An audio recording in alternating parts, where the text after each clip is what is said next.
Hey guys, ವಿಡಿಯೋನ ಶುರು ಮಾಡೋಕ್ಕಿಂತ ಮುಂಚೆ ನೀವು ಒಂದನ್ನ ಇಮ್ಯಾಜಿನ್ ಮಾಡ್ಕೊಳ್ಳಿ. ನೀವು ಈಗ ತಾನೇ ಒಂದು ಹೊಸ ಮನೆಗೆ ಶಿಫ್ಟ್ ಆಗಿದ್ದೀರಾ. ಅಲ್ಲಿ ಆ ಮನೆ ಮೇಲೆ ಒಂದು ದೊಡ್ಡ ಅಟ್ಟ ಇದೆ. ಆ ಅಟ್ಟದ ಮೇಲೆ ನಿಮ್ಗೆ ಗೊತ್ತಿಲ್ಲದೆ ಯಾರೋ ಒಬ್ಬ ಬಂದು ಸೇರ್ಕೊಂಡಿದ್ದಾನೆ. ಅವನು ನೀವೇನ್ ಮಾಡ್ತಾ ಇದ್ದೀರಾ, ನೀವು ಎಷ್ಟೊತ್ತಿಗೆ ಊಟ ಮಾಡ್ತಾ ಇದ್ದೀರಾ, ಎಷ್ಟೊತ್ತಿಗೆ ಮನೆಯಿಂದ ಆಚೆ ಹೋಗ್ತಾ ಇದ್ದೀರಾ, ಇದನ್ನೆಲ್ಲ ನೋಡ್ತಾ ಇದ್ದಾನೆ. ಆ ಅಟ್ಟದ ಮೇಲೆ ಅವನಿರೋದು ನಿಮ್ಗೆ ಒಂದು ಸುಳಿವು ಸಹ ಸಿಗ್ತಾ ಇರಲ್ಲ. ಈ ತರನೇ ಇವತ್ತಿನ ಮೋಸ್ಟ್ ಡೇಂಜರಸ್ ಮತ್ತೆ ಮಿಸ್ಟೀರಿಯಸ್ ಕಥೆಯಾಗಿದೆ. ಇದೊಂದು ಅನ್ಸಾಲ್ವ್ಡ್ ಕೇಸು. ಇದರ ಹೆಸರು ಇಂಟರ್ಫೇಕ್ ಮರ್ಡರ್ಸ್ ಅಂತ. ಈ ಘಟನೆ ನಡೆದಿದ್ದು 1992ರಲ್ಲಿ ಜರ್ಮನಿಯ ಮ್ಯೂನಿಚಿಂದ ಸ್ವಲ್ಪ ದೂರ ಇರೋ ಒಂದು ಹಳ್ಳಿ. ಆ ಹಳ್ಳಿಯಲ್ಲಿ ಒಂದು ಸಣ್ಣ ಜಾಗ ಇರುತ್ತೆ. ಅಲ್ಲಿ ಒಂದು ಫಾರ್ಮ್ ಹೌಸ್ ಇರುತ್ತೆ. ಆ ಮನೆಯಲ್ಲಿ ಗ್ರೂಬರ್ ಫ್ಯಾಮಿಲಿ ಅಂತ ಒಂದು ಫ್ಯಾಮಿಲಿನೂ ಸಹ ಇರುತ್ತೆ. ಮನೆಯ ಯಜಮಾನ 63 ವರ್ಷದ ಆಂಡ್ರಿಯಾಸ್ ಗ್ರೂಬರ್. ಆತನ ಪತ್ನಿ ಸಿಸಿಲಿಯಾ. ಇವರ ವಿಧವೆ ಮಗಳು ವಿಕ್ಟೋರಿಯಾ. ಮತ್ತೆ ವಿಕ್ಟೋರಿಯಾಳ 2 ಮಕ್ಕಳು, 7 ವರ್ಷದ ಸಿಸಿಲಿಯಾ ಮತ್ತೆ 2 ವರ್ಷದ ಜೋಸೆಫ್. ಇದನ್ನ ಹೇಳ್ತಾ ಇದ್ರೆ ಇದೊಂದು ನಾರ್ಮಲ್ ಫ್ಯಾಮಿಲಿ ಅಂತ ನೀವು ಅನ್ಕೊಂಡಿರ್ಬೋದು. ಆದ್ರೆ ಇದೊಂದು ನಾರ್ಮಲ್ ಫ್ಯಾಮಿಲಿ ಅಲ್ಲ. ಅಂದ್ರೆ ಈ ಫ್ಯಾಮಿಲಿ ಹೇಗಿರುತ್ತೆ ಅಂದ್ರೆ, ಇವರು ಯಾರ ತಂಟೆಗೂ ಹೋಗಲ್ಲ. ಒಂಥರ ತುಂಬಾ ಸೈಲೆಂಟ್ ಆಗಿರ್ತಾರೆ. ಒಂದ್ಸಲ ಮನೆ ಒಳಗಡೆ ಹೋದ್ರೆ ಸಾಕು, ಮತ್ತೆ ಮನೆಯಿಂದ ಆಚೆಗೆ ಬರಲ್ಲ. ಇವರು ಯಾರ ತಂಟೆಗೂ ಹೋಗಲ್ಲ.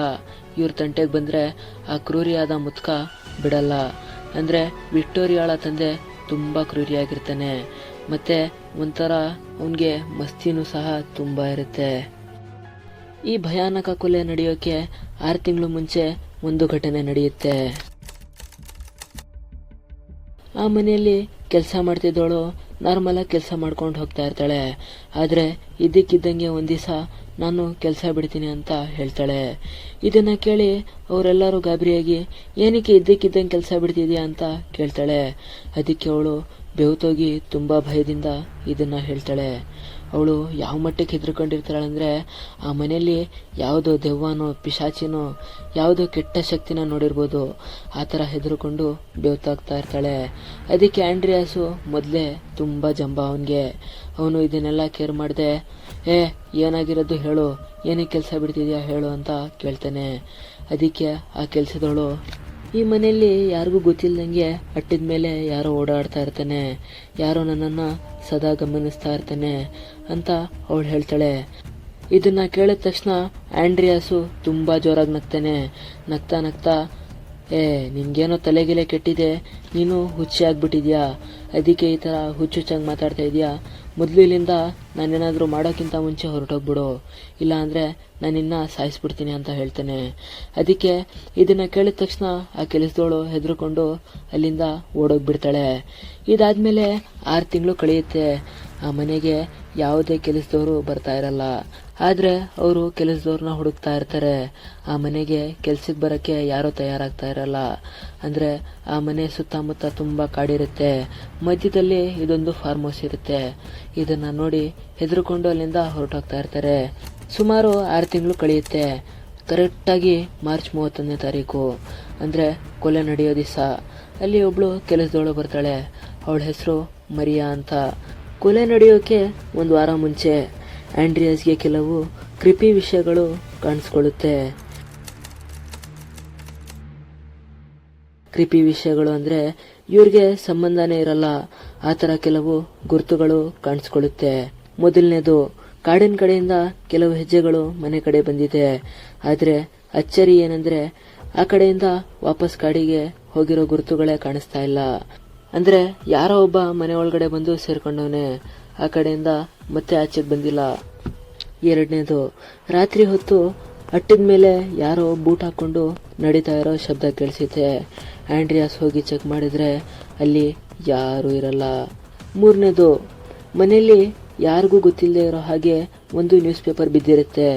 ಅದು ಆ ಊರಿಂದು ಆಗಿರಲ್ಲ, ಅಂದ್ರೆ ಯಾವುದೋ ಪಕ್ಕದೂರಿಂದ ತಂದಿರೋ ನ್ಯೂಸ್ ಪೇಪರ್ ಆಗಿರುತ್ತೆ. ಮೂರನೇದು, ಮನೆಯಲ್ಲಿದ್ದ ಸೇಫ್ ಕೀಗಳು ಮಿಸ್ ಆಗಿರುತ್ತೆ. ಅಂದ್ರೆ ಮನೆಯಲ್ಲಿ ಮಾಡಿಸಿರೋ ಡೂಪ್ಲಿಕೇಟ್ ಕೀಗಳು ಮಿಸ್ ಆಗಿರುತ್ತೆ. ಇಷ್ಟೆಲ್ಲ ನಡೆದ್ರು ಆಂಡ್ರಿಯಾಸು ಯಾರ ಜೊತೆನೂ ಹೇಳ್ಕೊಳಲ್ಲ. ಮತ್ತೆ ಯಾವುದೇ ಪೊಲೀಸ್ಗೂ ಸಹ ಇನ್ಫಾರ್ಮ್ ಮಾಡಿರಲ್ಲ. ಯಾಕಂದ್ರೆ ಅವನಿಗೆ ಅಷ್ಟೊಂದು ಕಾನ್ಫಿಡೆನ್ಸ್ ಮತ್ತೆ ಅಹಂಕಾರ, ನಮ್ಮನೇಲಿ ಈ ಥರ ಎಲ್ಲ ನಡೆಯುತ್ತಾ ಅಂತ. ಅವತ್ತು ಮಾರ್ಚ್ 31 ಅಂದರೆ ಕೊಲೆ ಆಗೋ ದಿವಸ. ಮಾರ್ಚ್ 31, 1992 ರಾತ್ರಿ ಸೂರ್ಯ ಮುಳುಗಿದ ಮೇಲೆ ಆ ಮನೆಯಿಂದ ಒಬ್ಬೊಬ್ಬರಾಗಿ ನಾಪತ್ತೆ ಆಗಕ್ಕೆ ಸ್ಟಾರ್ಟ್ ಆಗ್ತಾರೆ. ಫಾರೆನ್ಸಿಕ್ಸ್ ರಿಪೋರ್ಟ್ ಪ್ರಕಾರ ಕಿಲ್ಲರ್ ಒಬ್ಬೊಬ್ಬರ ಹೆಸರನ್ನ ಕೂಗಿ ಆ ಮನೆ ಅಟ್ಟಿದ ಮೇಲೆ ಕರೆದು ಸಾಯಿಸಿದ್ದಾನೆ ಅಂತ. ಮೊದಲು ಆಂಡ್ರಿಯಾಸ್ಗೆ ಕೂಗ್ತಾನೆ. ಆಂಡ್ರಿಯಾಸ್ಗೆ ಕೂಗಿ ಆ ಅಟ್ಟಿದ ಮೇಲೆ ಕರೆದು ಒಂದು ಏಕಾಸಿಯಿಂದ ತುಂಬಾ ಜೋರಾಗಿ ಹೊಡೆದು ಅವನ ತಲೆನ ಓಪನ್ ಮಾಡಿ ಅವನ್ನ ಸಾಯಿಸ್ತಾನೆ. ಇದೇ ಥರ ಅವನ ಪತ್ನಿ ಮತ್ತೆ ವಿಕ್ಟೋರಿಯಾ, ಅವಳ 7 ವಯಸ್ಸಿರೋ ಮೊಮ್ಮಗಳೂ ಸಹ ಆ ಥರನೇ ವಿಚಿತ್ರವಾಗಿ ಸಾಯಿಸಿರ್ತಾನೆ. ಇವ್ರು 4 ಜನನ ಸಾಯಿಸಿ ಸಹ ಇವನು ಸುಮ್ಮನಿರಲ್ಲ. ಆ ತೊಟ್ಲಲ್ಲಿ ತೂಗ್ತಾ ಇರೋ 2 ವರ್ಷದ ಮಗು ಜೋಸೆಫ್ನು ಸಹ ಆ ಥರನೇ ಸಾಯಿಸ್ತಾನೆ. ಆ ಜೋಸೆಫ್ನಂತೂ ನೋಡೋಕ್ಕಾಗ್ತಾ ಇರಲ್ಲ. ಆ ಪುಟ್ಟ ಮಗು ಮುಖ ತುಂಬ ಹೊಡೆದೋಗಿ ಬ್ಲಾಸ್ಟ್ ಆಗಿಬಿಟ್ಟಿರುತ್ತೆ. ಅವತ್ತು ಸಾಯಂಕಾಲ ಅಷ್ಟೇ ಕೆಲಸಕ್ಕೆ ಅವತ್ತಾನೇ ಸೇರಿರೋ ಆ ಮರಿಯನ್ನು ಸಹ ಬಿಡಲ್ಲ. ಅದೇ ಏಕಾಸಿಯಿಂದ ತುಂಬ ಜೋರಾಗಿ ಹೊಡೆದು ಅವಳ ಮುಖದ ಗುರುತು ಸಹ ಸಿಗಬಾರ್ದು ಆ ಥರ ಆ ಮರಿಯನ್ನು ಸಹ ಅವನು ಸಾಯಿಸಿರ್ತಾನೆ.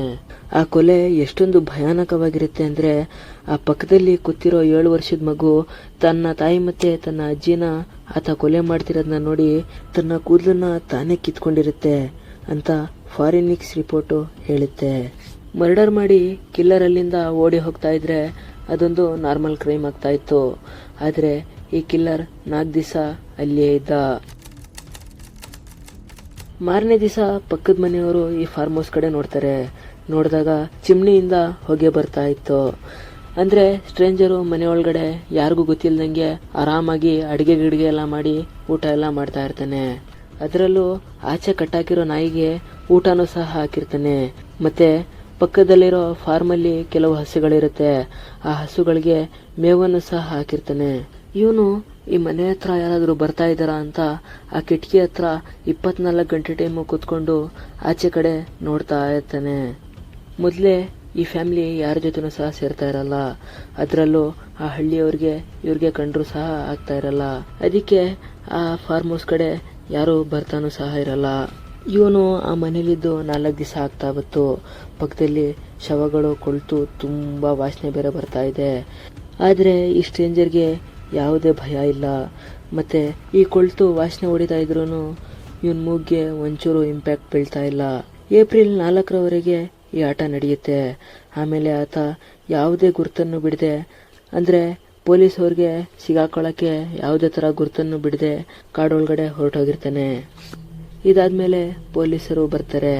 ಕೆಲವು ಇನ್ಸ್ಪೆಕ್ಷನ್ಸ್ ನ ನಡೆಸ್ತಾರೆ. ಪೊಲೀಸರು ಬಂದಾಗ ಈ ಫಾರ್ಮ್ ಹೌಸ್ ಪಕ್ಕದಲ್ಲಿರೋ ಲಾರೆನ್ಸ್ ಮೇಲೆ ಸಂಶಯ ಬರುತ್ತೆ. ಯಾಕಂದ್ರೆ ಅವನು ಆ ಶವಗಳನ್ನ ಯಾವ ಮಟ್ಟಕ್ಕೆ ಎತ್ತುತ್ತಾ ಇದ್ದಾನಂದ್ರೆ ಆ ಶವಗಳನ್ನ ನೋಡಿ ಹೆದರ್ಕೊಳ್ತಾನೆ ಇಲ್ಲ. ಬರ್ತವನೆ, ಕೈ ಕಾಲು ಎಳಿತವನೆ, ಸೈಡ್ಗಾಗ್ತವನೆ. ಆ ಥರ ಇವನು ಆ ಶವಗಳ ಜೊತೆ ಟ್ರೀಟ್ ಮಾಡ್ತಾ ಇರ್ತಾನೆ. ಇನ್ನೊಂದು ಥಿಯರಿ ಏನಂದ್ರೆ, ವಿಕ್ಟೋರಿಯಾಳ ಗಂಡ ಕಾರ್ಲ್ ಅಂದ್ರೆ ಇವನೊಬ್ಬ ಆರ್ಮಿ ಆಫೀಸರ್ ಆಗಿರ್ತಾನೆ. ಇವನು ಯುದ್ಧದಲ್ಲಿ ತೀರ್ಕೊಂಡಿದ್ದಾನೆ ಅಂತ ಒಂದು ರಿಪೋರ್ಟ್ ಬಂದಿರುತ್ತೆ. ಆದ್ರೆ ಅಲ್ಲಿರೋ ಜನರು ಇದನ್ನ ಒಪ್ತಾನೆ ಇರಲ್ಲ. ಅವರು ಈ ಕೊಲೆನ ಮಾಡಿರೋದು ಆ ಕಾರ್ಲ್ ಅಂತಾನೆ ಹೇಳ್ತಾ ಇರ್ತಾರೆ. ಅಂದ್ರೆ ಅವತ್ ರಾತ್ರಿ ಅವನ್ ಬಂದಿದ್ದ. ಇವರು ಖುಷಿಯಾಗಿರೋದನ್ನ ನೋಡಿ ಅವನ್ ಕೈಯಲ್ಲಿ ತಡೆಯಕ್ಕಾಗದೆ ಇವ್ರಿಗೆಲ್ಲ ಸಾಯಿಸಿ ಹೋಗಿದ್ದಾನಂತ. ಆದ್ರೆ ಇವತ್ತಿಗೂ ಕಿಲ್ಲರ್ ಯಾರು ಅಂತ ಪ್ರೂವ್ ಆಗ್ಲೇ ಇಲ್ಲ. 2007ರಲ್ಲಿ ಮಾಡರ್ನ್ DNA ಟೆಸ್ಟ್ ಮಾಡಿದ್ರು ಕೊಲೆಗಾರ ಯಾರು ಅನ್ನೋದು ಇವತ್ತು ಸಹ ಮಿಸ್ಟ್ರಿಯಾಗಿ ಉಳಿದೋಗಿದೆ. ಇವತ್ತು ಈ ಫಾರ್ಮ್ ಹೌಸ್ ಆ ಜಾಗದಲ್ಲಿಲ್ಲ. ಇದನ್ನ ಹೊಡೆದು ಹಾಕಿದ್ದಾರೆ. ಆದ್ರೆ ಇವತ್ತಿಗೂ ಜರ್ಮನಿಯ ಜನರಿಗೆ ಆ ಹೆಸರು ಕೇಳಿದ್ರೆ ಬೆವರುತ್ತೆ. ನಿಮ್ಮ ಮನೆಯಲ್ಲೂ ಏನಾದ್ರೂ ವಿಚಿತ್ರ ಶಬ್ದ ಕೇಳಿಸಿದ್ರೆ ಅದನ್ನ ಲೈಟ್ ಆಗಿ ಅಥವಾ ನಾರ್ಮಲ್ ಆಗಿ ತಗೋಬೇಡಿ. ನಿಮ್ಗೆ ಈ ಕೇಸ್ ಬಗ್ಗೆ ಏನನ್ಸುತ್ತೆ? ಕಿಲ್ಲರ್ ಆ ಫ್ಯಾಮಿಲಿ ಮೆಂಬರೇ ಆಗಿರ್ಬೋದಾ ಅಥವಾ ಯಾರೋ ಒಬ್ಬ ಹೊರಗಡೆ ಇರೋ ಸೈಕೋ ಆಗಿರ್ತಾನ? ಕಮೆಂಟ್ ಮಾಡಿ. ಮತ್ತೆ ಯಾರೆಲ್ಲ ಸಬ್ಸ್ಕ್ರೈಬ್ ಮಾಡಿಲ್ಲ ಅವರೆಲ್ಲ ಸಬ್ಸ್ಕ್ರೈಬ್ ಮಾಡ್ಕೊಳ್ಳಿ. ಇವತ್ತಿನ ಈ ಕಥೆ ಮುಗೀತು. ಅಂದ್ರೆ ಈ ಮಿಸ್ಟೀರಿಯಸ್ ಕಥೆ ಮುಗೀತು. ಮತ್ತೊಂದು ಮಿಸ್ಟೀರಿಯಸ್ ಕಥೆ ನಿಮ್ ಮುಂದೆ ತರ್ತೀನಿ. ಅಲ್ಗಂಟ ಶುಭರಾತ್ರಿ. ಇಂತಿ ನಿಮ್ಮ ಭೂತ.